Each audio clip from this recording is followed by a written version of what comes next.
নমস্কার, গল্পগুচ্ছ বাই সোমা চ্যানেলে আপনাদের স্বাগত। আজকের গল্প গোপাল ভাঁড়ের আরও একটি মজাদার গল্প, তার মতো শেয়ানা। তো চলুন শুনে নেওয়া যাক এই গল্পটি। গোপালের এক ভাইপো ছিল, তার নাম গাবু। গোপালের মতোই শেয়ানা। মহারাজ কৃষ্ণচন্দ্রের দয়ায় গোপাল পাকা বাড়ি তুলেছিল, কিন্তু তার ভাইপোর পক্ষে তখনও পাকা বাড়ি তোলা সম্ভব হয়নি।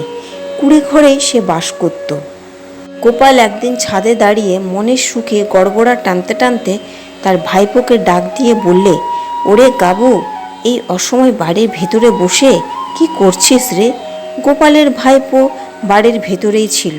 গোপালের ডাক শুনতে পেয়েও সেদিন সে বাড়ির বাইরে বেরোয়নি বা গোপালের ডাকে সাড়া দেয়নি, কারণ সে বুঝতে পেরেছিল যে তার কাকা তাকে সহসা ডাকে না। নতুন পাকা বাড়ির প্রতি দৃষ্টি আকর্ষণ করার জন্য এমন ডাকাডাকি করছে। এই ঘটনার প্রায় 1.5 বছর পরে গোপালের ভাইপো নিজের চেষ্টায় পাকা বাড়ি তৈরি করল। তার নতুন পাকা বাড়ির ছাদে দাঁড়িয়ে সে গোপালকে ডেকে বললে, ও গোপাল কাকা, 1.5 বছর আগে ছাদে দাঁড়িয়ে কি যেন বলেছিলে?